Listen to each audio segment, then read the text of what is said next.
No one at the wildlife reserve moved. Two fully grown lions were charging forward. In front of them stood an aging German shepherd. No cage, no weapon, no escape. What happened next silenced everyone and changed how we understand love forever. The White Savannah Wildlife Reserve had seen death before, too much of it, but nothing prepared them for what lay inside the birthing enclosure that morning. A lioness named Nala, rescued weeks earlier from severe dehydration, had given birth to two tiny cubs during the night. They were fragile, barely breathing, their eyes still sealed shut. The staff felt relief until they noticed something was wrong. Nala wasn't looking at them. She stood, turned her back, and walked away. At first, the caretakers thought it was stress, shock, trauma from the wild, but hours passed, and she didn't return. The cubs cried weakly, their tiny bodies searching for warmth that never came. Veterinarians tried everything. They brought the cubs closer. They monitored hormones. They waited, got nothing. By evening, the truth settled in heavily. Without milk, the cubs would not survive the night. Bottle-feeding lions that young almost never works. Their immune systems are too weak. Infection sets in fast.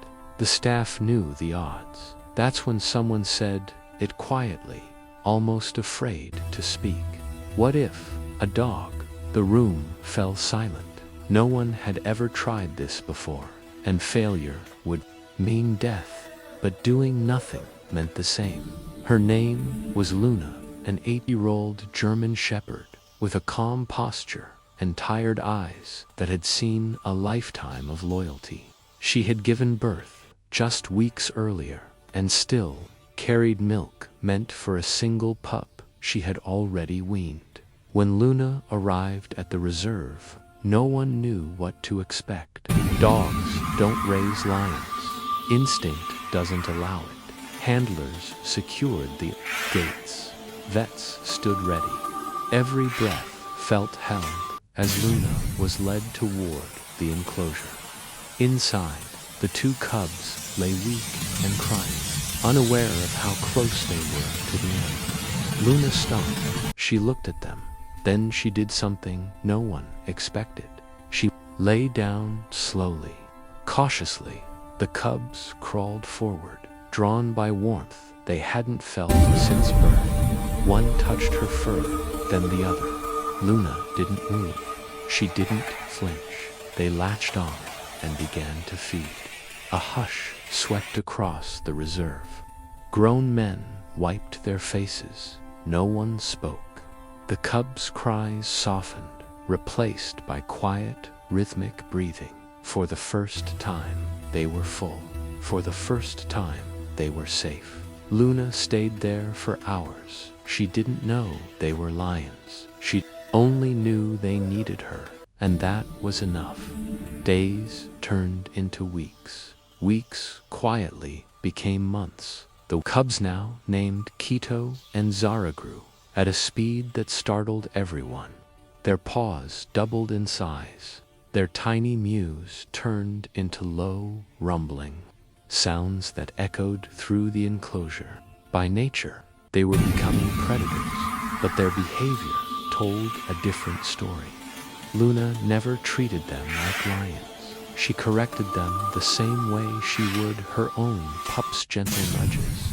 A low warning growl, a firm but patient presence. When their claws scraped too hard or their teeth lingered too long, she stood up, blocking them with her body until they calmed down and they listened. They followed her everywhere. When Luna slept, they curled against her side. When she stood guard, they sat behind her, tails flicking, eyes watching the world through her confidence. The staff noticed something strange. The cubs didn't show aggression. They didn't fight over food. They waited. They watched. They mirrored. Her calm. Wildlife experts shook their heads in disbelief. Lions aren't taught restraint. They're born without it. Yet here were two growing predators, learning patience from a dog who weighed a fraction of what they soon would. Luna groomed them, licking their faces, cleaning their ears, ignoring the fact that her body now carried scratches and bruises. She endured it all without a single snap, because to her, they weren't lions, they were her babies. And real love was quietly rewriting what nature said was impossible. The moment everyone feared arrived quietly. Quito and Zara were no longer cubs. Their playful swats now carried weight. Their jaws, once harmless, could crush bone without effort. Even in calm moments, their power was undeniable. And Luna was aging. Her steps had slowed. Her muzzle had grayed. The scratches on her body took longer to heal. The staff began to worry not about the lions hurting her intentionally, but about what a single accident could do. Meetings were held behind closed doors. The decision was unanimous and devastating. Luna could no longer stay. The morning of the separation, the air felt heavier than usual. Luna sensed it immediately.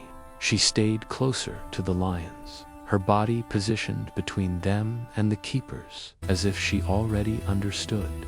When the gate opened, she resisted, not with growls, not with teeth. She simply refused to move. Finally, her handler knelt, whispered her name, and led her away. Quito and Zara followed to the fence. They didn't roar, they watched. Luna stopped once. She turned her head. Their eyes met longer than anyone expected. Then she walked on. The enclosure felt empty after that, not because the lions were gone, but because the heart of it had left. 2 years passed. Quito and Zara were no longer just lions. They were forces of nature.